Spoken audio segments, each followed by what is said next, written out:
का विषयमा हामीले शिक्षा वर्षमा घनीभूत रूपले छलफल गरिसकेका छौँ। नेपालमा धेरै विश्वविद्यालयहरू छन्, त्यसमा सबैभन्दा पुरानो जेठो र विद्यार्थी सङ्ख्याका हिसाबले सबैभन्दा ठुलो युनिभर्सिटी त्रिभुवन विश्वविद्यालय अहिले कसरी चलेको छ। त्यति धेरै विद्यार्थीहरू पढ्ने, त्यसमा पनि गरिब जनताका छोराछोरीले पढ्ने विश्वविद्यालय अहिले पेन्डेमिक सिचुएसनमा कसरी चलिरहेको छ, अनलाइन भर्चुअल क्लासेसहरूको अवस्था के छ र खास गरी अहिले म्यानेजमेन्ट विषयप्रतिको आकर्षण बढ्दो छ। कस्ता विद्यार्थीहरूले म्यानेजमेन्ट विषय छान्ने, म्यानेजमेन्ट विषयको महत्त्व के हो र यसलाई विश्वविद्यालयले, खास गरी त्रिभुवन विश्वविद्यालयले कसरी अगाडि बढाउँदैछ भन्ने नीतिगत सवालमा पनि हामी कुराकानी गर्नेछौँ। र समग्रमा अहिले कोभिड-19 का कारण शिक्षा क्षेत्र कसरी प्रभावित भइरहेको छ र पोस्ट कोभिड सिचुएसन कस्तो हुन्छ, विश्वविद्यालयहरूले कस्तो खालको तयारी गरिरहेका छन् भन्ने सन्दर्भमा आजको शिक्षा वर्षमा हामी छलफल गर्नेछौँ। यो विषयमा छलफल गर्नका लागि आज हामीले प्राध्यापक डाक्टर महानन्द चालिसेलाई निमन्त्रणा गरेका छौँ। शिक्षा क्षेत्रमा सुपरिचित व्यक्तित्व, निकै कम उमेरमा नै प्रोफेसर हुनुभएको व्यक्तित्व हुनुहुन्छ। म्यानेजमेन्ट संकायमा रहेर लामो समय, करिब 2.5 दशक काम गरिसक्नुभएका प्रोफेसर डाक्टर महानन्द चालिसे धेरै विद्यार्थीहरूले पढ्ने बुक राइटर पनि हुनुहुन्छ, अथर पनि हुनुहुन्छ। +2 देखि मास्टर्स डिग्रीसम्म उहाँका पुस्तकहरू प्रकाशित छन्। धेरै आर्टिकलहरू चाहिँ विभिन्न जर्नलहरूमा प्रकाशित भएका छन्। त्यस्तो व्यक्तित्वलाई हामीले आज आमन्त्रण गरेका छौँ। म प्रोफेसर साहबलाई हार्दिक स्वागत गर्न चाहन्छु। नमस्कार, धन्यवाद सर। आराम हुनुहुन्छ? ठिक छ सर। अनि अहिले विश्वविद्यालय बन्द भएको अवस्था, यो समयमा आफ्ना एकाडेमिक एक्टिभिटिजहरूलाई कसरी निरन्तरता दिनुभएको छ? एकदम राम्रो इस्यु हो सर। वास्तवमा अहिले हामी मात्र नभइकन संसारका धेरै शैक्षिक संस्थाहरू, धेरै विश्वविद्यालयहरू यो पेन्डेमिक सिचुएसनले बन्द भएको अवस्था छ। तैपनि यो अवस्थामा जब लकडाउन सुरु भइसकेपछि हामीले आफ्ना विद्यार्थीहरूलाई ट्रेसिङ गरेर अनलाइनबाट क्लासेसहरू कसरी सञ्चालन गर्ने र यसै बिचमा पनि त्रिभुवन विश्वविद्यालयले एउटा निर्देशिका जारी गरिसकेपछि र अनलाइनका क्लासेसहरूको निर्देशिका जारी गरिसकेपछि विद्यार्थीहरूलाई ट्रेसिङ गर्ने हिसाबले अहिले अनलाइनबाट नै विद्यार्थीको पठन पाठनहरूलाई सुचारू गरिरहेका छौँ। अब सर चाहिँ त्रिभुवन विश्वविद्यालय स्कुल अफ म्यानेजमेन्टको निर्देशक पनि हुनुहुन्छ। अब यो धेरै दर्शकहरूलाई, यो अभिभावक विद्यार्थीहरूलाई यो स्कुल अफ म्यानेजमेन्ट टियु, एसओएमटियु र यतापट्टि यो सेन्ट्रल डिपार्टमेन्ट अफ म्यानेजमेन्ट, यसको बिचमा के भिन्नता छ भन्ने कुरामा कन्फ्युजन छ। यसको बारेमा थोरै प्रश्न पार्दिनु। एउटा महत्त्वपूर्ण सवाल यहाँले राख्नुभयो। वास्तवमा स्कुल अफ म्यानेजमेन्ट भनेको एउटा स्पेसलाइज संस्था हो जुन त्रिभुवन विश्वविद्यालयकै अन्डरमा यसले आफ्ना कार्यक्रमहरूलाई अगाडि बढाएको छ। तर यसको एउटा फरक विशेषता के भने नेपालमा एउटा बिजनेस स्कुलको कन्सेप्ट अथवा इन्स्टिच्युट अफ म्यानेजमेन्टको कन्सेप्टबाट सञ्चालन गरिएको एउटा विश्वविद्यालयकै अन्डरमा भए पनि एउटा स्वायत्त संस्थाको रूपमा यो संस्था अगाडि बढेको छ। यसले 4वटा प्रोग्रामहरू सञ्चालन गरेको छ, जस्तो MBA in information technology, general MBA in global leadership and management, जुन हाम्रो साउथ कोरियाको ह्यानलुङ ग्लोबल युनिभर्सिटीसँग कोलाबोरेसन गरेर बेसिकल्ली सोसियल एन्टरप्रेन्योरमा काम गर्ने गरी सोसियल एन्टरप्रेन्योरहरूलाई प्रोडक्टहरूलाई चाहिँ उत्पादन गर्ने हिसाबले गरिएको छ भने पछि वास्तवमा यो अहिलेको म्यानेजमेन्ट, अहिलेको अर्गनाइजेसन हामीले हेऱ्यौँ भने पिपुल, प्रोसेस र टेक्नोलोजीको फ्युजन हो। त्यस कारणले हामीले के महसुस गऱ्यौँ भने अब यो इन्जिनियरिङ ब्याकग्राउन्ड, IT ब्याकग्राउन्डको मान्छेहरूले पनि एउटा म्यानेजरियल स्किलहरू लिनुपर्छ भन्ने उद्देश्य हिसाबले स्कुल अफ म्यानेजमेन्टले पछिल्लो प्रोग्रामको रूपमा MBA इन इन्फर्मेसन टेक्नोलोजीमा पनि प्रोग्रामहरू सञ्चालन गरेर त्यो 4वटा प्रोग्रामबाट हामीले एउटा बजारमा चाहिने जनशक्तिको एउटा प्रोफेसनल हिसाबले उत्पादन गरिरहेका छौँ भने अर्को सेन्ट्रल डिपार्टमेन्ट अफ म्यानेजमेन्ट भनेको पनि एउटा नेपालको फ्याकल्टी अफ म्यानेजमेन्टको महत्त्वपूर्ण र एउटा अभिन्न एउटा डिपार्टमेन्ट हो, जसले त्रिभुवन विश्वविद्यालय अन्तर्गतका यो MBS प्रोग्राम अनि अरू हाम्रो त्यस्तै master of business management MBM programme र सञ्चालन गरेको छ। त्यसको र यसको अलिकति संरचनात्मक ढाँचाहरू चाहिँ फरक छ। दुवै अटोनोमस छ। यो अझ बढी अटोनोमस छ। स्कुल अफ म्यानेजमेन्ट चाहिँ अझ बढी अटोनोमस छ र यो स्वायत्त संस्थाको रूपमा यो सञ्चालन छ भने यसका बजेटका कुराहरू, फन्डिङका कुराहरू यो school of management self generating फन्डिङबाट चाहिँ अपरेसन भएको एउटा संस्था हो भने सेन्ट्रल डिपार्टमेन्ट अफ म्यानेजमेन्टलाई त्रिभुवन विश्वविद्यालयले बजेट दिएको हुन्छ। यसका त्रिभुवन विश्वविद्यालयको कम्प्लिट एउटा अर्गानोग्रामभित्र, अर्गनाइजेसन स्ट्रक्चरभित्र उसले काम गरेको हुन्छ भने स्कुल अफ म्यानेजमेन्ट पनि त्रिभुवन विश्वविद्यालयकै एउटा पार्ट हो। तथापि यसले अहिले बजारमा आवश्यक चाहिँ कि जनशक्तिहरू व्यवस्थापनको क्षेत्रमा, वाणिज्यको क्षेत्रमा चाहिने जनशक्तिलाई एउटा प्रोफेसनल हिसाबले उत्पादन गर्नको लागि यो संस्थाको चाहिँ अवधारणा निकालिएको र त्यस अनुरूप चाहिँ यो संस्था सञ्चालन गरिएको। अब यसबाट सञ्चालन हुने प्रोग्रामहरूको टेन्डेटिभ लागत कस्तो छ? आखिर अभिभावक विद्यार्थीले हेर्दाखेरिमा त्यो कोर्स पढ्नको लागि कति पैसा लाग्छ भन्ने पहिलो कुरा आउँछ। अनि त्यो पछाडि यसको स्कोप, यो कोर्सको वेटेज कस्तो छ, यहाँहरूले जति पनि त्यहाँबाट पास आउट भएको स्टुडेन्टहरूको प्लेसमेन्टका कुराहरू यो कस्तो छ अलिकति बताइदिनु। महत्त्वपूर्ण सवाल यहाँले राख्नु। पहिलो कुरा त वास्तवमा हाम्रो देशको जस्तो मुलुकमा इन्भेस्टमेन्ट नै हो। एउटा प्यारेन्टले विद्यार्थीले त्यो प्रोग्राम गर्नलाई कति लगानी गर्छ भन्ने नै हो।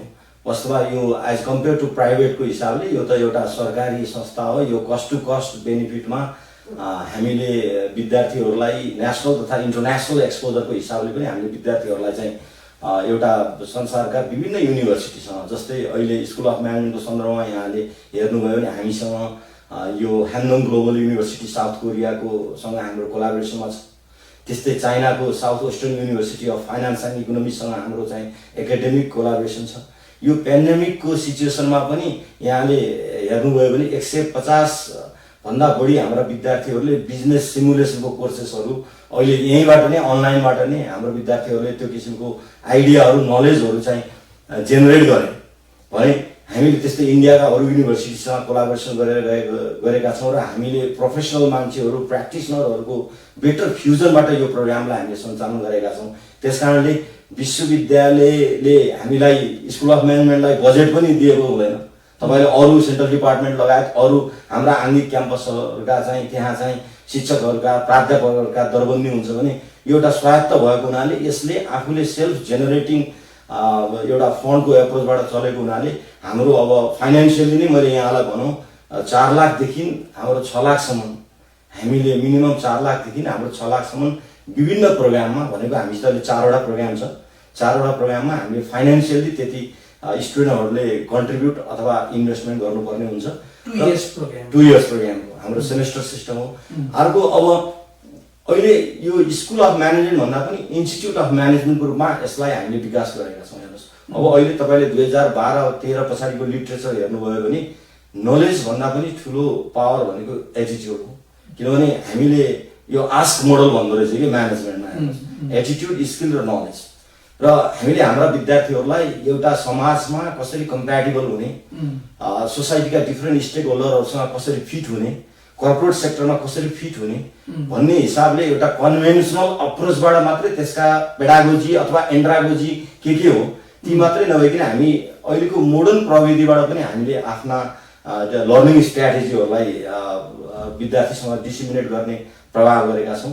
र अहिलेको यो सिचुएसनमा पनि हामीले त्रिभुवन विश्वविद्यालयले जुन निर्देशिका दिनुभन्दा अगाडि नै पनि हामीले चाहिँ अनलाइनका क्लासेसहरू, कन्टिन्युस सेमिनारहरू, वेबिनारहरू हामीले सञ्चालन गऱ्यौँ र त्यसबाट चाहिँ विद्यार्थीहरूलाई त्यस सम्बन्धमा सहज जानकारी होस्, अहिलेका करेन्ट इस्युजहरूको बारेमा, आर्थिक क्षेत्रको बारेमा, सामाजिक क्षेत्रको बारेमा एउटा भ्यालु बेस्ड एडुकेसनलाई कसरी ड्राइभ गर्न सकिन्छ भन्ने अप्रोचमा चाहिँ स्कुल अफ म्यानेजमेन्ट गएको छ।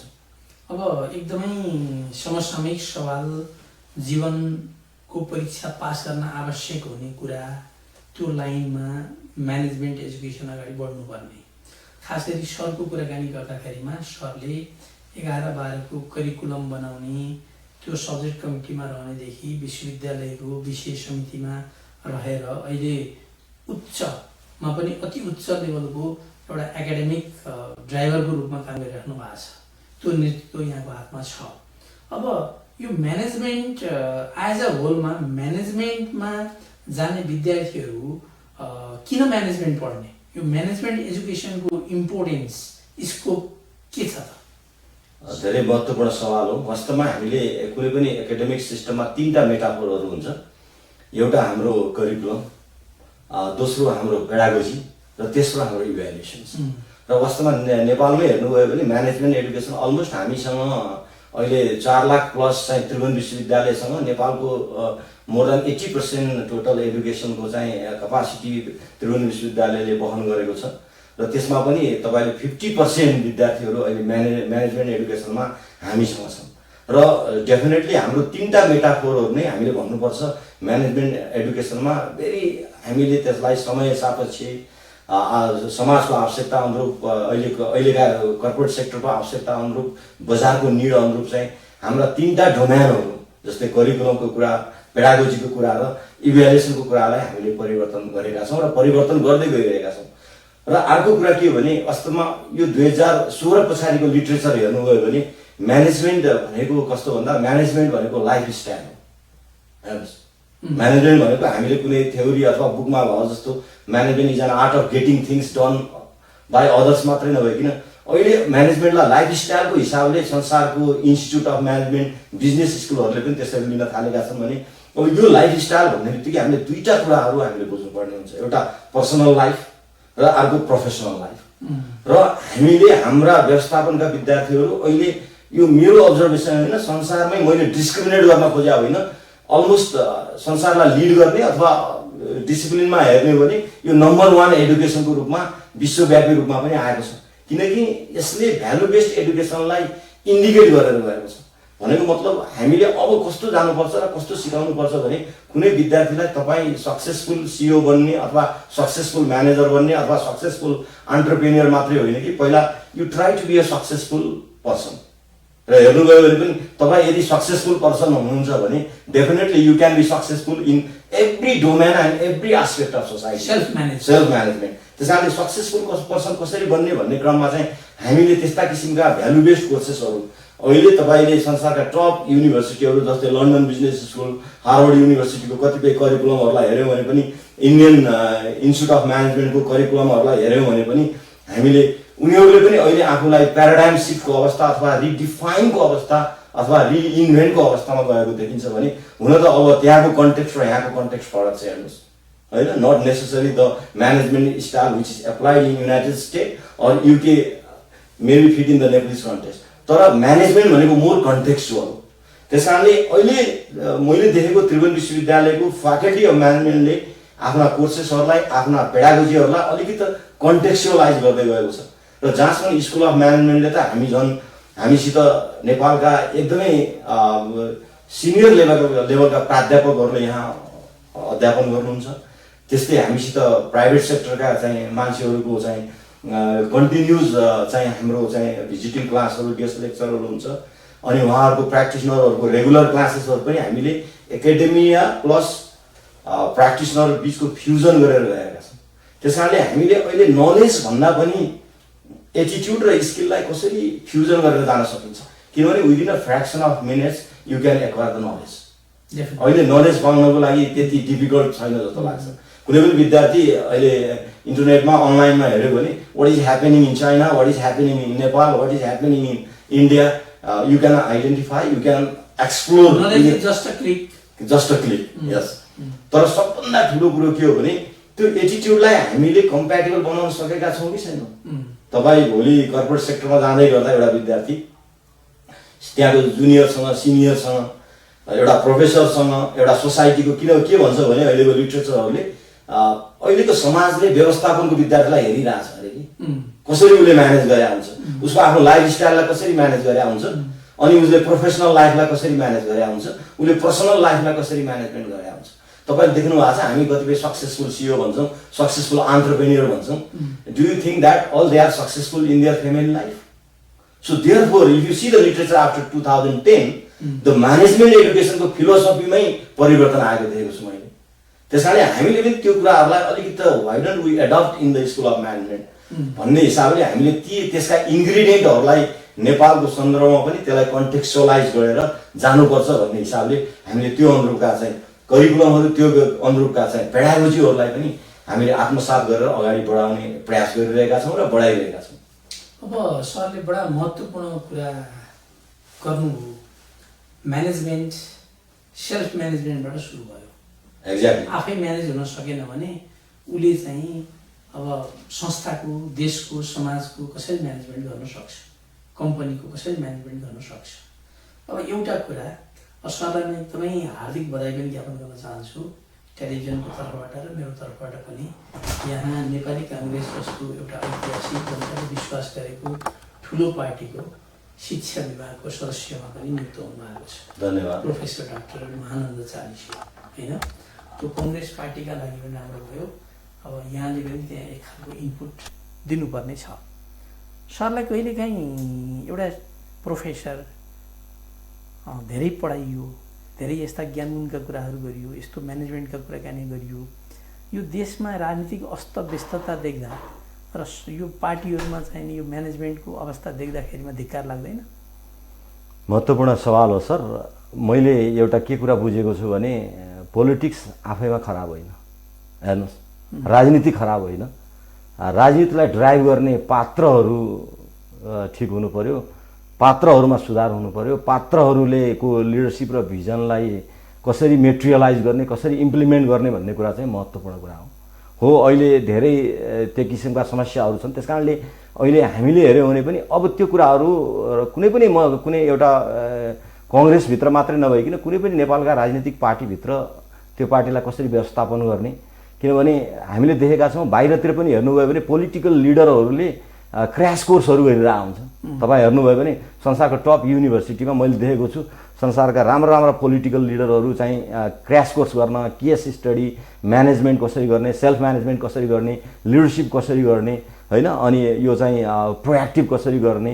किनभने म्यानेजमेन्टको एउटा मेटाफोर भनेको पिपुल बेस्ड अप्रोचमा जान्छ। किनभने अहिलेको कुनै पनि राजनीतिक पार्टीभित्र हुनसक्छ, संस्थाभित्र हुनसक्छ, तिनवटा कुराहरू महत्त्वपूर्ण हुन्छ। हेर्नुहोस्, त्यो राजनीतिक पार्टीभित्र पनि हुन्छ जस्तो लाग्छ। म हुन त त्यस्तो पोलिटिकल एनालिस्ट त होइन, यद्यपि हामीले पिपुल अप्रोच भन्छौँ। त्यस कारणले राजनीतिक पार्टीभित्र पनि थुप्रै किसिमका मान्छेहरू हुन्छन्, थुप्रै किसिमका त्यहाँभित्र मेन पावर हुनुहुन्छ, ह्युमन रिसोर्सेसहरू हुन सक्छन्, जनशक्तिहरू हुन सक्छन्। ती कुराहरूलाई एउटा व्यवस्थित ढङ्गबाट अगाडि बढाउन सक्यो भने डेफिनेटली त्यो आवश्यकता अहिले लिडरसिपमा पनि हामी भन्छौँ नि। किनभने संसारमा अहिले दुईवटा डिबेट सुरु भएको छ लिडरसिपमा नि, either ट्रान्ज्याक्सनल leadership or transformational leadership. किनभने हामीले इन्टरनेसनल इभिडेन्सेसहरू हेऱ्यौँ भने पनि कतिपय सक्सेसफुल लिडरको चाहिँ मेजर इन्ग्रिडियन्ट भनेको ट्रान्सफर्मेसनल लिडरसिप हुनु हो। त्यस कारणले मेरो बुझाइ के हो भने यो त्यो राजनीतिक पार्टी नभइकन पोलिटिक्स आफैमा राम्रो होइन, तर त्यो पोलिटिकल पार्टीलाई ड्राइभ गर्ने जुन लिडरहरू चाहिँ एउटा ट्रान्सफर्मेसनल हुन आवश्यक छ र त्यो कन्टेन्ट लिडरसिप हुनु पर्यो कि पोलिटिकल कन्टेन्ट चाहिँ अलिकति ल्याकिङ छ कि जस्तो मेरो बुझाइ। जस्तो हामी सोसल बिङ हो भने simultaneously we are political beings. Yes, राजनीति is a pivot around which we cluster. हामी वरिपरि घुम्या हुन्छौँ। राजनीति त एउटा चाहिँ डोको बोक्ने मान्छेदेखि लिएर यहाँहरू जस्तो युनिभर्सिटीमा प्राध्यापन गर्ने, युनिभर्सिटी हाँक्ने, पोलिसी मेकिङ लेभलको मान्छेलाई पनि राजनीतिले त छुन्छ। राजनीतिलाई डाक्टर साहबले भन्नुभयो जस्तो सधैँभरि politics is a dirty game भनेर बसिराख्ने कुरा पनि होइन। राजनीतिमा लाग्नुपर्छ र राजनीतिबाट नै आमूल परिवर्तन सम्भव छ। त्यो प्रष्ट कुरा त डराउनु भएन। तर मेरो मात्रै जिज्ञासा कहाँनिर हो भने यति विद्वान मान्छे 2.5 दशक विश्वविद्यालयमा प्राध्यापन गरेको मान्छे, एजुकेसन सिस्टमको स्वदेशको मात्रै होइन अन्तर्राष्ट्रिय हिसाबले नै पनि सबै बुझेको इन्टरनेसनली कम्पिटेन्ट प्रोफेसर एउटा पार्टीमा शिक्षा विभागमा छ। नेताहरू इनपुट लिन कहिलेकाहीँ खोज्छन् कि खोज्दैनन्? होइन, एकदम महत्त्वपूर्ण हो। वास्तवमा त्यो सुरुवात भएको छ, त्यो सुरुवात भएको छ अहिले। किनभने कुनै पनि राजनीतिक दलभित्र मैले देखेको छु त्यहाँ धेरै इन्टेलेक्चुअल मान्छेहरूको पनि प्रवेश भएको छ, होइन, बौद्धिक मान्छेको प्रवेश भएको छ र त्यहाँ संसारका अनुसन्धान, रिसर्च रिपोर्टहरू, फाइन्डिङहरू त्यसलाई कसरी आफ्नो ठाउँमा चाहिँ प्रयोग गर्ने भन्ने चाहिँ त्यस्ता चाहिँ पढे लेखेका मान्छेहरू, त्यस्ता अनुसन्धानमा कन्फाइन भएका मान्छेहरू पनि राजनीतिक पार्टीभित्र चाहिँ प्रवेश छ। त्यसले गर्दा त्यो सुरुवात भएको छ। तर तर यदि त्यसमा प्रब्लम छ भने पनि हामीले त्यसलाई चाहिँ अगाडि बढाउनुपर्छ अथवा त्यस्ता कुराहरूमा हामी एकाडेमिक मान्छेले चाहिँ त्यसलाई एडभोकेसी गर्नुपर्छ। मैले जस्तो एउटा इक्जाम्पल दिउँ, तपाईँले चाहिँ हामीले इन्डियामा हेऱ्यौँ भने मैले एउटा टाइम्स अफ इन्डियामा पनि देखेको थिएँ, इन्डियाको प्राइम मिनिस्टरले पहिला डेभलपमेन्ट सेक्टरका मान्छेसँग कन्सल्ट गर्नुहुन्छ, प्र्याक्टिसनरसँग कन्सल्ट गर्नुहुन्छ र उहाँको लास्ट कन्सल्टेसन राउन्ड अप चाहिँ हेर्नुभयो भने 6-7 जना चाहिँ प्रोफेसरहरू, इन्डियाका टप प्रोफेसरहरू छन् र त्यो प्रोफेसरले उहाँले बोल्ने मोडलहरू, उहाँले बोल्ने डेभलपमेन्टका प्रोजेक्टहरू चाहिँ फाइनल्ली प्रोफेसर र एउटा इन्टेलेक्चुअल र थिङ्क ट्याङ्कसँग कन्सल्ट गरेपछि मात्रै त्यो सोसाइटीमा, जनतासँग, इकोनोमीमा उहाँले चाहिँ के गर्नुहुन्छ भन्दा प्रोजेक्सन गर्नुहुन्छ।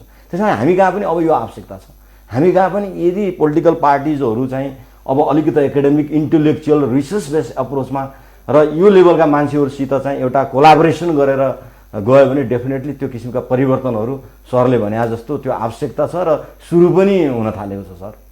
अब सरले चाहिँ नि नलेज म्यानेजमेन्टमा विद्यावारिधि गर्नुभयो, पिएचडी गर्नुभयो होइन।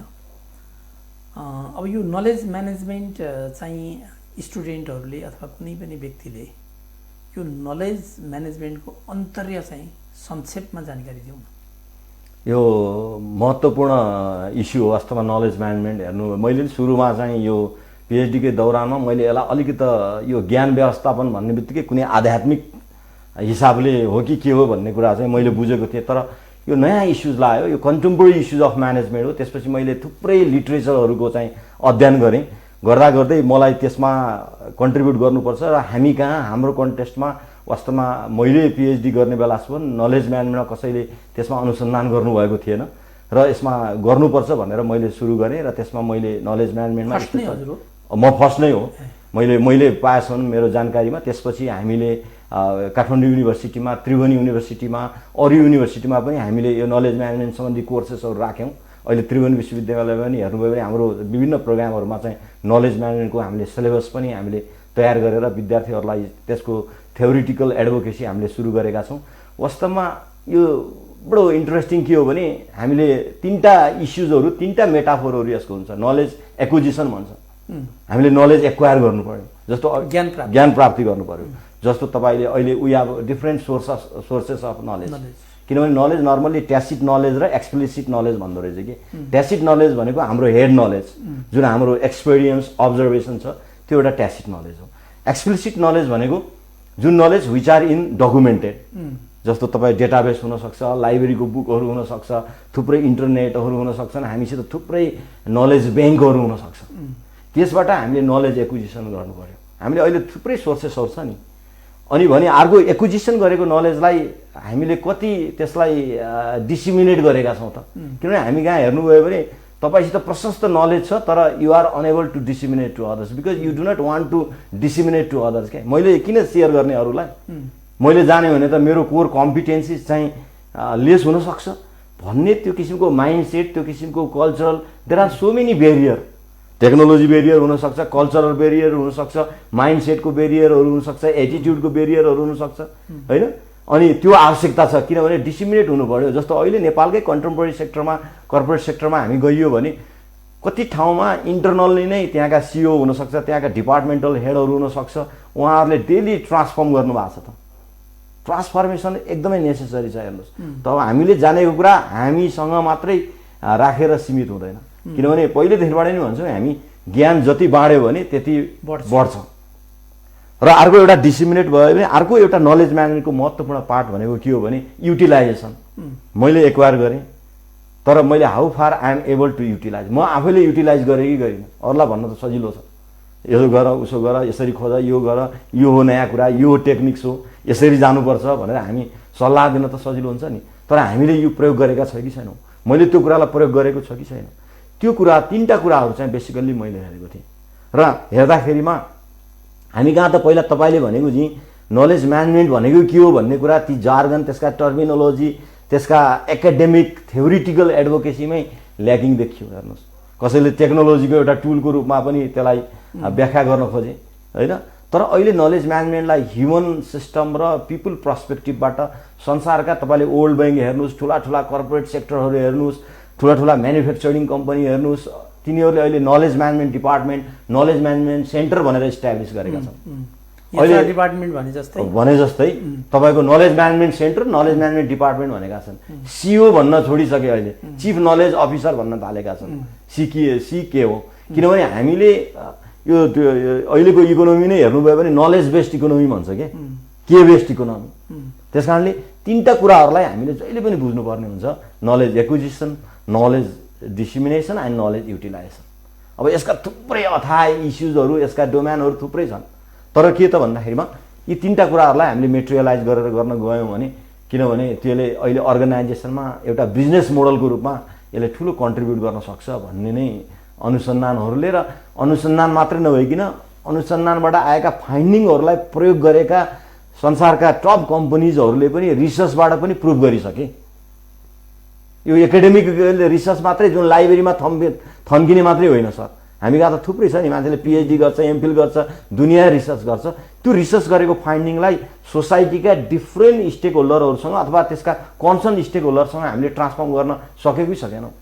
हाम्रा रिसर्चका फाइन्डिङहरूलाई अहिले हाम्रा नेपालका डिफ्रेन्ट सेक्टरहरूले त्यसलाई कति युटिलाइज गरे, हामीले कति डिसिमिनेट गऱ्यौँ, त्यो पनि एउटा नलेज म्यानेजमेन्ट हो।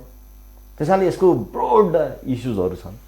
भनेपछि हामी नेपालको कन्टेक्स्टमै कुरा गर्दाखेरिमा नलेज एक्विजिसन यो अथवा त्यो रूपमा त भइ नै राखेको हुन्छ होइन। हाम्रो त लर्निङ भनेको खालि स्कुल कलेज युनिभर्सिटी गएर मात्रै लर्निङ हुने कुरा भएन। लाइफ भनेको up to the ultimate time होइन, एन्ड लर्निङ त भइ नै राखेको, लर्निङ बाई डुइङ भन्छौँ नि, लर्निङ बाई डुइङ होइन। अब व्यक्ति, परिवार, समाज र राष्ट्र या म्यानेजमेन्टको प्रोफेसर पनि भएको हिसाबले हामी म्यानेजमेन्टमा कहाँ चुक्यौँ? हाम्रो पछौटेपनाको कारण यो म्यानेजमेन्टसँग कसरी इन्टरकनेक्टेड भइरहेछ? एकदम महत्त्वपूर्ण सवाल हो। वास्तवमा हामी जति सैद्धान्तिक हिसाबले ठुला ठुला थ्योरीहरू, मोडलहरू, म्यानेजमेन्टका स्कुल अफ थटहरू हामीले अध्ययन गरेका छौँ, हामीले अध्यापन गरेका छौँ कक्षा कोठाभित्र। एकदम महत्त्वपूर्ण छ। वास्तवमा यो कुरालाई नै हो अबको चाहिँ रूपान्तरण गर्नको लागि, ट्रान्सफर्म गर्नको लागि, तपाईँले सोसाइटीलाई ट्रान्सफर्म गर्नको लागि, इकोनोमीलाई ट्रान्सफर्म गर्नको लागि, त्यो चाहिँ त्यसले गर्दाखेरिमा अब त्यो इम्प्लिमेन्टेसनमा सबभन्दा ठुलो हामी चुकेका छौँ। हेर्नुहोस्, जस्तो मैले कुनै पनि विद्यार्थीलाई भन्ने गर्छु कि तपाईँ बिहान उठ्ने बित्तिकै हेर्नुहोस्, त्यो तपाईँले आफ्नो आमा बुवालाई आफ्नो घरमा ग्रेटिङ गर्नुहुन्छ कि गर्नुहुन्न, आफ्नो कल्चर, आफ्नो धर्म, आफ्नो संस्कृति अनुरूप चाहिँ कतिजना मान्छेले ढोक गर्नुहुन्छ, नमस्कार गर्नुहुन्छ, गुड मर्निङ गर्नुहुन्छ, गुड आफ्टरनुन गर्नुहुन्छ, अथवा के गर्नुहुन्छ भन्दाखेरिमा हाँस्नुहुन्छ धेरै विद्यार्थीहरू, लाज लाग्छ होइन। त्यसैले यो अलिकति त्यसलाई कसरी इम्प्लिमेन्ट गर्ने भन्ने कुरा चाहिँ महत्त्वपूर्ण हो। कसरी त्यो भ्यालु बेस्ड एडुकेसनै हो कि मेनली चाहिँ, त्यसलाई कहाँनिर हामीले प्रयोग गर्ने भन्ने कुरा चाहिँ त्यो महत्त्वपूर्ण सवाल आउँछ। त्यस कारणले अब यसलाई चाहिँ के भन्दाखेरिमा चाहिँ हामीले त्यस कारणले यस्ता प्र्याक्टिकल र प्रोफेसनल प्रोग्राम मार्फत चाहिँ बिजनेस सेक्टरहरूसँग टाइअप गरेर हुनसक्छ कि अरू सोसाइटीका डिफ्रेन्ट सेक्टरहरूसँग टाइअप गरेर सक्छ कि त्यसलाई रियल लाइफमा उतार्न सकियो भने त्यसको ठिक हुन्छ। त्यसको रियल सेन्समा चाहिँ व्यवस्थापनको चाहिँ बल्ल त्यसले ट्रान्सफर्म गर्न सक्छ। किनभने म्यानेजमेन्टको विद्यार्थीलाई चेन्ज एजेन्टको रूपमा पनि अहिले लिएको छ। चेन्ज एजेन्ट हुँदाको लागि त उसले त ट्रान्सफर्म गर्नु पऱ्यो नि। जस्तो म एन्टरप्रेन्योर पढाउँछु भने त्यो त एन्टरप्रेन्योर हुनु पऱ्यो नि त। जस्तो अहिले हामीले एउटा प्रोग्राम सुरु गरेका छौँ, यहाँहरूलाई पनि यो नेपालकै लागि एकदम युनिक प्रोग्राम हो जुन स्कुल अफ म्यानेजमेन्टमा छ, MBA in global leadership and management. त्यो प्रोग्रामको उद्देश्य नै के हो भने यदि तपाईँले विद्यार्थी पास गर्दै गर्दा उसले एउटा स्टार्टअप, एउटा एन्टरप्रेन्योर उसले सुरु गर्नै पर्छ। हाम्रो लास्ट सेमेस्टरमा गइसकेपछि हामीले ग्रुप बनाइदिन्छौँ, त्यसले एन्टरप्रेन्योर एउटा भेन्चर सुरु गर्नै पर्ने हुन्छ, त्यसले एउटा स्टार्टअप सुरु गर्नै पर्ने हुन्छ। किनभने त्यो त थ्योरिटिकलमा मात्रै सीमित भएन नि त, त्यो खालि फिलोसफी र मोडलमा मात्रै सीमित भएन नि त। उसले त आफ्नो एउटा एन्टरप्रेन्योरसिप जर्नी त सुरु गर्न थाल्यो नि।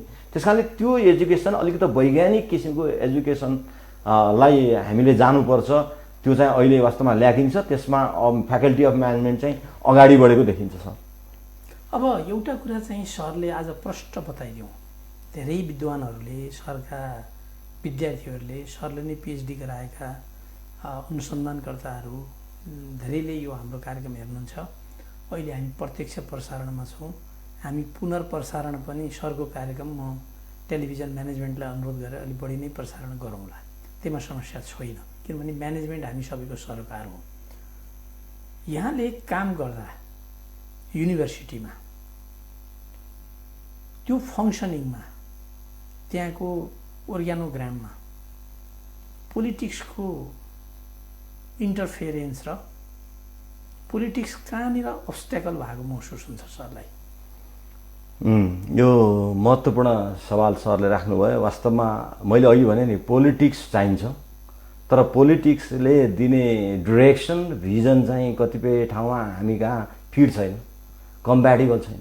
मैले त जहिले नै भन्ने गर्छु, हाम्रो जस्तो विश्वविद्यालय अथवा हाम्रो जस्तो चाहिँ उच्च शिक्षामा तीनटा कुरालाई हामीले हैन, मैले यो विभिन्न फोरमहरूमा पनि भन्ने गरेको छु हैन। जस्तो विश्वविद्यालयमा ठ्याक्कै सरले भनेको कुरा चाहिँ त्यो अहिले हाम्रो उच्च शिक्षा अथवा ती एकाडेमिक इस्युजहरूलाई कसरी हामीले परिवर्तन गर्न सकिन्छ भन्ने कुराहरूमा हैन। पोलिटिक्स चाहिँ हुन्छ, नहुने होइन, तर पोलिटिक्सले चाहिँ झन् फेसिलिटिङ गर्नुपर्ने हो नि त।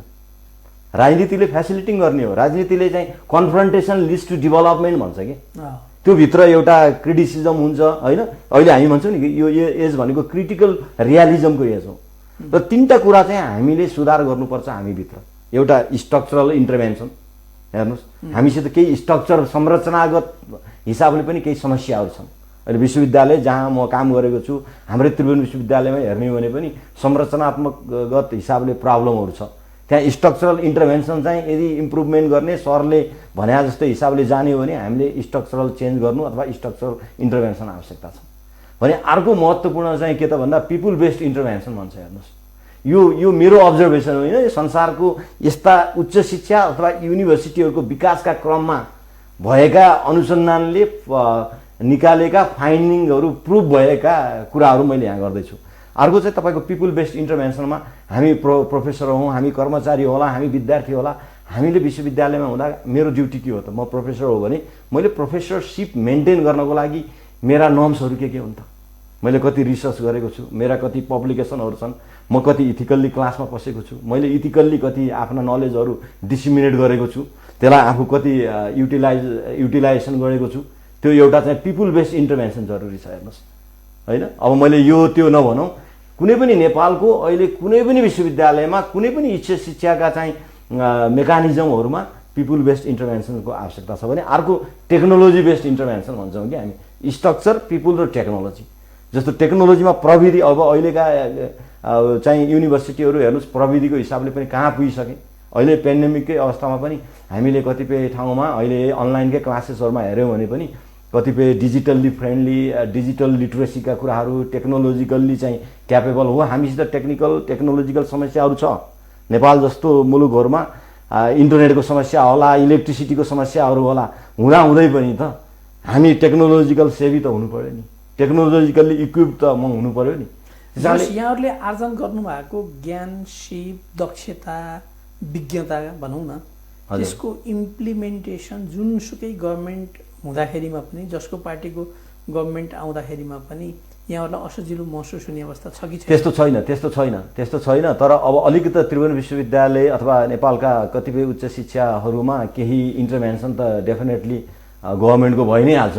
एउटा कुरा मैले सरलाई इन्टरप्सन किन गरेँ भने, जस्तो यहाँ म्यानेजमेन्टको प्रोफेसर अब भिसी आइदिनुहुन्छ अर्कैतिरबाट, मेडिकलतिरबाट होइन, यहाँहरू त्यहीँ बसेर म्यानेजमेन्टका कुरा गरिराख्नु भएको छ नि त। अब त्यसलाई म्यानेज गर्न त म्यानेजमेन्ट फिल्डकै मान्छेलाई त्यहाँ राखिदिँदा सजिलो हुन्थ्यो कि भन्ने मेरो एउटा लेम्यान हो। सरको कुरा त्यो हो र बाहिर सोसाइटीले हेर्ने कुरा पनि त्यो हो। तर अब टेक्निकल फिल्डको मान्छेले म्यानेज गर्न नसक्ने भन्ने चाहिँ होइन। तपाईँले हेर्नुभयो भने म्यानेजमेन्टका ठुल्ठुला स्कलरहरू जस्तो हेनरी फोयल, मार्क्स वेबर होइन, त्यो विलियम जे स्ट्यान्टनहरू होइन, कतिपयहरू चाहिँ तपाईँको हेर्नुभयो भने इन्जिनियरिङ ब्याकग्राउन्डबाट पनि म्यानेजमेन्टमा ठुलो रिफर्म गरेका थिए। तर सबभन्दा ठुलो कुरो जोसुकै भए पनि त्यो माइन्डसेट र त्यो भिजन हुनु पर्यो। विश्वविद्यालयलाई अथवा उच्च शिक्षालाई मैले कसरी लैजाने त भन्ने कुरो चाहिँ भिजनलाई आर्टिकुलेट गर्न सक्ने भयो भने त्यो उसले एडप्ट गर्न सकिहाल्छ, एडप्ट गर्न सक्छ। र त्यो किसिमको कमिटमेन्ट, त्यो किसिमको ओनरसिप र एउटा कम्प्लिटली त्यहाँ बसेर काम गर्दाखेरिमा मैले यसलाई सुधार्नुपर्छ है यसलाई मैले एउटा गति दिनुपर्छ, यसमा डाइनामिक ल्याउनुपर्छ, डाइनामिजम हुनुपर्छ, किनभने चेन्ज ल्याउनको लागि त चेन्ज इज पेन। हेर्नुहोस्, सहज हुँदैन। मैले अघि नै भने कन्फ्रन्टेसन लिड्स टु डेभलपमेन्ट। त्यहाँ कन्फ्रन्टेसन हुन्छ, पोलिटिकल आइडियोलोजीहरू फरक हुन्छ, पोलिटिकल इस्युजहरू फरक हुन्छ, तर ती सबैहरूलाई लभिङ गरेर त्यसलाई इन्टिग्रेट गरेर जान सक्नु नै लिडरसिप हो। त्यस कारणले लिडरसिप भनेको महत्त्वपूर्ण छ। त्यस कारणले आज कुनै पनि सेक्टरमा मैले हेरेको छु, नेपालको एकाडेमिक सेक्टर होस्, अरू सेक्टर्समा, त्यस कारण लिडरसिपको अन्डरस्ट्यान्डिङ, लिडरसिपको नलेज चाहिँ डेफिनेटली आवश्यकता छ र त्यसमा चाहिँ हामी म्यानेजमेन्टको मान्छेहरूले कन्ट्रिब्युट गर्न सक्छौँ भन्ने नै मेरो बुझाइ हो र ठम्माइ हो। अब नेपालको सबैभन्दा जेठो विश्वविद्यालय त्रिभुवन विश्वविद्यालय हो। सर्टिफिकेट लेभल फेज आउट भयो, त्यत्रो विद्यार्थीले पढ्थे, ती शिक्षकहरूलाई माथि लैयो अनि आफ्नो नातावाद कृपावादको आधारमा डिपार्टमेन्ट हेडले पार्ट टाइममा राख्ने, त्यो पार्ट टाइमलाई चाहिँ स्वत कन्ट्र्याक्ट गर्ने अनि कन्ट्र्याक्टलाई चाहिँ नि बिरालो बाँधेर श्राद्ध गरेर थाहै बनाउने, अनि विश्वविद्यालयले गुणस्तरीयता मेन्टेन गर्न सक्छ, ग्लोबल्ली कम्पिटेन्ट स्टुडेन्टहरू प्रोडक्सन गर्न सक्ला? सरलाई के लाग्छ? मैले देखेको सरले भने जस्तो पनि होइन। सम्पूर्ण अवस्थामा, सम्पूर्ण परिदृश्यमा त्यो नातावाद, कृपावाद अथवा त्यसैबाट अपग्रेड गरेर करार अथवा त्यहाँ नेपोटिजम, फेभरिजम पनि होइन। तर केही कुराहरू वास्तवमा सुधार गर्नुपर्ने जरुरी छ। मैले अघि हजुरसँग एउटा निवेदन के गरेको थिएँ भने स्ट्रक्चरल चेन्जेसहरू आवश्यकता छ। हेर्नुहोस्, हो त्यहाँभित्र ती कुराहरू लुकेका छन्। केही समस्याहरू छ नेपालको उच्च शिक्षामा र त्यसमध्ये पनि त्रिभुवन विश्वविद्यालय एउटा जेठो विश्वविद्यालय हो र यसले मोर देन 80% चाहिँ टोटल एडुकेसनको चाहिँ कपासिटीलाई मेन्टेन गरेर गएको छ। यो भित्र हामीले यहाँ भएका प्राध्यापकहरू, यहाँ भएका हामी जनशक्तिहरूले आफूलाई रिडिफाइन, रिइन्भेन्ट गर्न जरुरी छ। हेर्नुहोस्, होइन, र त्यो हिसाबले पोलिसीगत हिसाबले पनि परिवर्तन हुन जरुरी छ। नीतिगत हिसाबले चाहिँ विश्वविद्यालयले अब यसलाई कसरी व्यवस्थापन गर्ने, यसका चाहिँ टिचिङ लर्निङमा कसरी सुधार गर्ने, यसका जनशक्तिहरूलाई कसरी व्यवस्थापन गर्ने, किनभने फ्याकल्टी डेभलपमेन्ट प्रोग्रामहरू सुरुमै इन्ट्री गर्दै कुनै पनि प्राध्यापकहरू अल इन अल त हुँदैन नि। हामी कहाँ फ्याकल्टी डेभलपमेन्ट प्रोग्रामहरू हुनु पर्यो, विश्वविद्यालयले त्यो किसिमको नीतिहरू ल्याउनु पर्यो, सम्बन्धित फ्याकल्टीहरूले त्यो किसिमको चाहिँ योजनाहरू बनाउनु पर्यो। होइन, संसारमा हेर्नुभयो भने पनि बाहिरको विश्वविद्यालयमा इन्ट्री लेभल भइसकेपछि प्रत्येक वर्ष प्रत्येक समयमा उसँग एउटा प्रोग्रामहरू हुन्छ। 6 महिनामा मेरो फ्याकल्टी कहाँ पुग्छ, 1 वर्षमा कहाँ हुन्छ, उसको कति पब्लिकेसन हुन्छ, त्यसलाई सेन्ट्रलाइज गरिएको हुन्छ। युनिभर्सिटीसित त्यो किसिमको तथ्याङ्क हुन्छ। प्राध्यापकहरू चाहिँले वर्षमा यति रिसर्चको काम गर्नुपर्ने, यति फन्डहरू ल्याउनु पर्ने, यति आफ्ना विद्यार्थीहरूलाई रिसर्च ग्रान्टहरू दिनुपर्ने भन्ने कुरा मापदण्ड तोकेको हुन्छ। अनि बल्ल ऊ प्रोफेसरको रूपमा आएको हुन्छ भने अब त्यसलाई हामीले नीतिगत हिसाबले र कतिपय अहिले मैले भने जस्तै स्ट्रक्चरल पिपुल र टेक्नोलोजीमा इन्टरभेन्सनको त जरुरी भयो। हेर्नुहोस्, अहिलेको उच्च शिक्षामा चाहिँ इन्टरभेन्सनको चाहिँ म्याक्सिमम हिसाबले चाहिँ जरुरी छ। यदि हामीले सरले भनेका कुराहरूका समस्याहरूलाई यदि मिटिगेट गर्ने हो, त्यसलाई ओभरकम गर्ने हो भने इन्टरभेन्सन जरुरी छ। मैले समग्रमा यही कुरा मैले विश्वविद्यालयभित्र काम गर्ने कर्मचारीदेखि लिएर शिक्षक प्रोफेसरहरू अलिकति लेथार्जिक भए त्यसलाई अलिक स्टिर गर्नु पर्यो। जस्तो अगुल्टो पनि नठोकिकन अलिक बल्दैन, होइन, त्यो हिसाबले चाहिँ नि नीतिगत समस्या छ भन्ने कुरा सरले देखाउन खोज्नुभयो।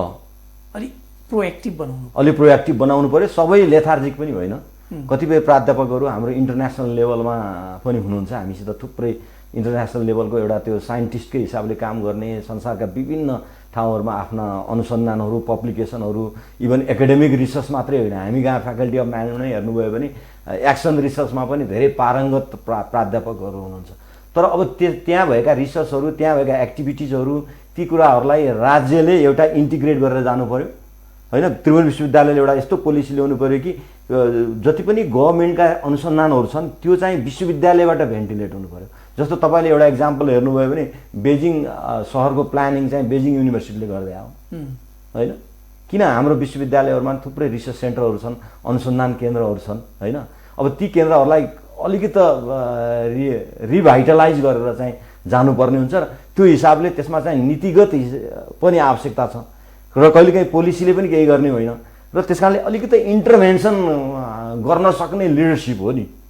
मैले अघि नै भने इन्टरभेन्सन जरुरी छ कि। हेर्नुहोस्, तपाईँको इन्टरभेन्सन गर्न सक्यो भने त्यसमा धेरै सुधार र परिवर्तनहरू हामीले गर्न सक्छौँ हामीले चेन्ज ल्याउन गर्न सक्छौँ र त्यो अहिलेको सन्दर्भमा आवश्यकता पनि छ हेर्नुहोस् होइन। जस्तो हामी भन्यौँ भने अहिले तपाईँको हामी अनलाइनकै क्लासमा दौडिरहेछौँ। संसारका कतिपय विश्वविद्यालयहरू यो अहिलेका करेन्ट पेन्डेमिकको सिचुएसनमा कोभिड-19को इस्युजहरूमा पनि अनुसन्धानमा रिसर्चमा लागिरहेछन् भने हामी यो अनलाइन क्लासलाई कसरी गर्ने, परीक्षा कसरी गर्ने, यस्ता कुराहरूमा हामी अझै पनि अल्झिएर एउटा निकास दिन सकिरहेको छैनौँ। हेर्नुहोस् त समस्या त छ त। अब सरको विचारमा हामी कार्यक्रमको करिब करिब अन्ततिर आएका छौँ। यो कोभिड र पोस्ट कोभिडमा हायर एजुकेसनको कस्तो सिनेरियो देखिराख्नु सरले? मैले त अझ पनि म पोस्ट कोभिड भन्नेमा त्यति कन्भिन्स छैन होइन, कम्फर्टेबल छैन। कहिले त यो पोस्ट कोभिड होइन, किनभने यो त अब लाइफस्टाइलकै रूपमा जस्तो अब हामीले तपाईँले पोस्ट मलेरिया भन्न सक्नुहुन्छ नेपालमा, पोस्ट डेङ्गु भन्न सक्नुहुन्छ होइन, सकिँदैन नि। त्यस कारणले यो त एउटा पार्टको रूपमा भोलि हुन त म यो कोरोना भाइरसको विशेषज्ञ त होइन, तैपनि अबको मैले भने नि अबको स्ट्रक्चरहरू, अबको टेक्नोलोजी, अबको हाम्रो लाइफस्टाइल, अबको म्यानेजमेन्ट सिस्टम, अबका न्यू स्किल सेटहरू टोटल्ली फरक भएर जान्छन्। अबका लिट्रेचरहरू नै हेर्नुभयो भने बिफोर र आफ्टर अथवा प्री र पोस्टको अप्रोचमा जान्छ हेर्नुहोस्। जस्तै हामीले चाहिँ 1980s भन्दा अगाडि चाहिँ प्रोडक्सन बेस्ड इकोनोमी र after that service based economy, knowledge based economy भने जस्तै अबको यो यस्तो चाहिँ सिफ्टिङ अप्रोचमा हुन्छ कि एकदम टर्निङ पोइन्ट हो। किनभने तपाईँका अर्गनाइजेसनका सिस्टमहरू, त्यहाँका जनशक्तिहरू, मान्छेका माइन्डसेटहरू, मान्छेका लाइफस्टाइलहरू, मान्छेको पर्सेप्सनहरू, मान्छेको भ्यालु बेस्डका कुराहरू, मान्छेको स्ट्रक्चरका कुराहरू, अर्गनाइजेसन स्ट्रक्चरका कुराहरू, टेक्नोलोजीका कुराहरू टोटल उसमा चाहिँ एउटा परिवर्तन हुन्छ भन्ने एउटा हामीले देखेका छौँ। त्यस कारणले यो एजुकेसन सेक्टर पनि त्योभन्दा चाहिँ छुट्टै पृथक रहन सक्दैन। त्यस कारणले पनि नेपालको एजुकेसन सिस्टमले, नेपालका उच्च शिक्षाहरूले, टोटल एजुकेसनले आफूलाई रिइन्भेन्ट गर्न this is the right time. हेर्नुहोस् के भन्छ भने एभ्री यो थ्रेड्स लाइज दि अपर्च्युनिटिज होइन। त्यस कारणले हामीले यो चाहिँ राइट टाइम हो। हामीले आफूलाई सिफ्ट गरेर, हामीले आफूलाई चेन्ज गरेर अपर्च्युनिटीहरू कसरी ग्र्याब गर्न सकिन्छ, न्यू स्किल सेटहरू कसरी डिजाइन गर्न सकिन्छ, कोभिड सहितको प्लानिङ बनाएर जानुपर्छ। यो ड्युरिङ द कोभिड छ नि, कोभिड रहितमा त समस्या छैन, कोभिड रहितमा समस्या छैन। र कोभिड रहितको अवस्थामा पनि तपाईँको माइन्डसेटहरूमा र अबको स्टाइलहरूमा परिवर्तन हुन्छ, अबका स्ट्रक्चरहरूमा परिवर्तन हुन्छ, अबका अर्गनाइजेसन प्याटर्नहरूमा परिवर्तन हुन्छ, अबका लिडरसिपमा परिवर्तन हुन्छ। हेर्नुहोस् किनभने मान्छेको माइन्डसेटमै परिवर्तन भइसकेपछि सोसाइटीको कम्पोजिसनमै परिवर्तनहरू आउने चाहिँ मैले देखेको छु सर। अब जाँदा जाँदै म्यानेजमेन्टका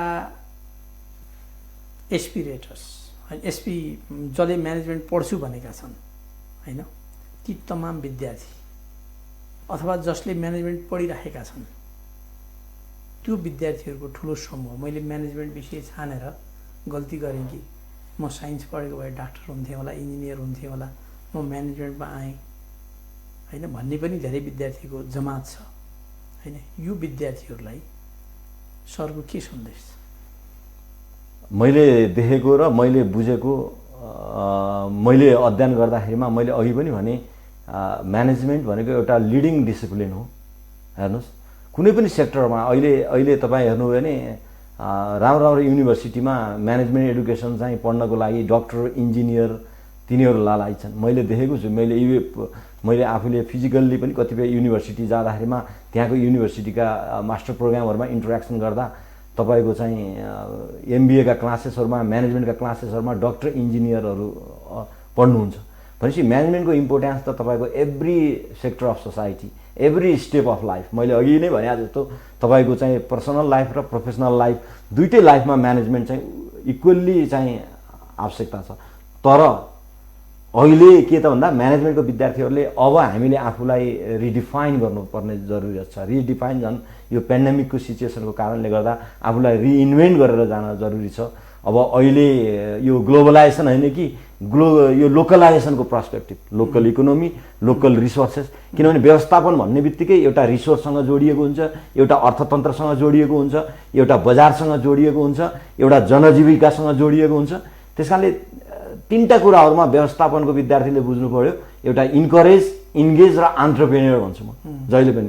3 इज एप्रोच भन्दो रहेछ कि इन्करेज गर्ने, आफू पनि इन्करेज हुने, किनभने यो रिसर्चले पनि देखाएको हुन्छ कि म्यानेजमेन्टको विद्यार्थीसँग हाई लेभलको इमोसनल इन्टेलिजेन्स हुन्छ अरे कि हेर्नुहोस् त्यो इमोसनल इन्टेलिजेन्स भनेको अहिलेको इभिडेन्सले पनि के भन्छ भने one of the very domain of the successful person के self control self discipline self motivation होइन त्यो कुरा चाहिँ व्यवस्थापनको विद्यार्थीसँग हुन जरुरी छ र त्यो कन्टेक्स्टमा अब हाम्रो देशमा त्यसलाई कन्टेक्चुअलाइज गर्नको लागि let's try to map the local economy होइन त्यसलाई चाहिँ local resources local manpower तपाईहरु चाहिँ अलिकति एन्टरप्रेन्योरशिप स्किलहरु डिजाइन गर्दै जाउँ हैन आफ्नो स्थानीय स्तरका रिसोर्सेसहरुलाई मोबिलाइज गरौँ झन् अहिलेको सिचुएसनमा त हामीले ठुला ठुला चाहिँ अर्गनाइजेसनहरु ठुला ठुला कम्पनीजहरु भन्दा पनि अब स्मल स्केल अर्गनाइजेसनहरु स्मल मिडियम टाइप अफ अर्गनाइजेसनहरु सुरु हुने अवस्था मैले देखेको छु त्यो अवस्थामा म्यानेजमेन्टको विद्यार्थीले आफूलाई समाज परिवर्तन गर्नको लागि समाजलाई ट्रान्सफर्म गर्नको लागि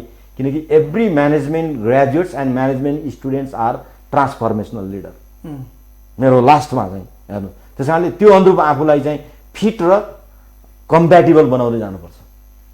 अब एउटा कुरा सोधौँ हजुर अलि अप्रिय हजुर यो अहिलेको सरकारलाई म्यानेजमेन्टको प्रोफेसरको हिसाबले 100 मा कति अङ्क दिन मिल्छ? अब यो बडो म एउटा प्रोफेसरकै भएको हुनाले यसलाई मैले क्वान्टिफाई गरेर भन्दा अहिलेको परिदृश्यमा हेर्दा त अब 100 मा पास मार्क्ससम्म आउँछ कि 35-40 जेस राम्रो मार्क्स राम्रो छैन किनभने राम्रो छैन अब के कुरामा राम्रो भन्ने बसतिर चाहिँ त्यति नजाउँ हामीले लास्टमा के सन्देश दिन खोजेको भने एउटा विज्ञले सरकारका गतिविधिलाई कसरी हेर्नु भएको छ भन्ने कुरा मात्रै मैले दर्शक सामु लैजान खोजे हो। किनभने अब action speaks louder than words भन्छ नि त इङ्ग्लिसमा। सरकारका गतिविधि जनताले पनि हेरेका छन्, एउटा विज्ञले कसरी हेरिराख्नु भएको छ भन्ने कुरालाई मैले अलिकति सर्कुलेसन मात्रै गर्न खोजेको हो। समय र संवादका लागि हामी आभारी छौँ। धेरै धेरै धन्यवाद। मलाई पनि आफ्नो कुराहरू राख्ने अवसर दिनुभयो, यहाँको लागि यहाँलाई र यस टेलिभिजन परिवारलाई पनि म हार्दिक आभार व्यक्त गर्न चाहन्छु। धन्यवाद। आफ्नो ख्याल राख्नु होला। हस्, धन्यवाद सर। दर्शकवृन्द, हामीले भर्खरै कुराकानी गऱ्यौँ प्रोफेसर डाक्टर महानन्द चालिसे। उहाँ स्कुल अफ म्यानेजमेन्ट त्रिभुवन विश्वविद्यालय सोमटू भन्छ स्कुल अफ म्यानेजमेन्ट त्रिभुवन युनिभर्सिटीका कार्यकारी निर्देशक पनि हुनुहुन्छ। लामो अनुभव प्राप्त व्यक्ति, स्पष्ट वक्ता, नलेज र एउटा अनुभव एक्सपिरियन्स र नलेजबाट खारिएको व्यक्ति हुनुहुन्छ। धेरै धेरै धन्यवाद। हामीले म्यानेजमेन्ट आफूबाट सुरु गर्नु पर्यो। नेपालीमा एउटा भनाइ छ, आफू भलो त जगत भलो। आफू ठिक भइयो भने धेरै कुरा ठिक हुन सक्छन्। परिवार, समाज, राष्ट्र सबै राम्रोसँग व्यवस्थापन हुँदै अगाडि जाओस्। सरकारका विषयमा हामीले संक्षेपमा जुन चर्चा गऱ्यौँ यो साङ्केतिक कुरा हो, सुधार गर्न जरुरी छ। सन्तुष्ट कोही पनि छैन, काम गर्दा गल्ती हुन्छ, सुधारेर अगाडि बढ्नु पर्यो। अर्को शिक्षा बहसमा अर्को विशेष व्यक्तित्वको साथ हामी आउने नै छौँ। त्यति बेलासम्मको लागि शिक्षा बहसबाट म नारायण आचार्य बिदा चाहन्छु। सबैले आफ्नो ख्याल राख्नुहोला। जनस्वास्थ्यका मापदण्डको पालना गरौँ। कोरोना भाइरसलाई परास्त गर्नको लागि हामी अनुशासित हुनुपर्छ। मिथिला टेलिभिजन सबैका लागि, सबैका लागि। नमस्ते।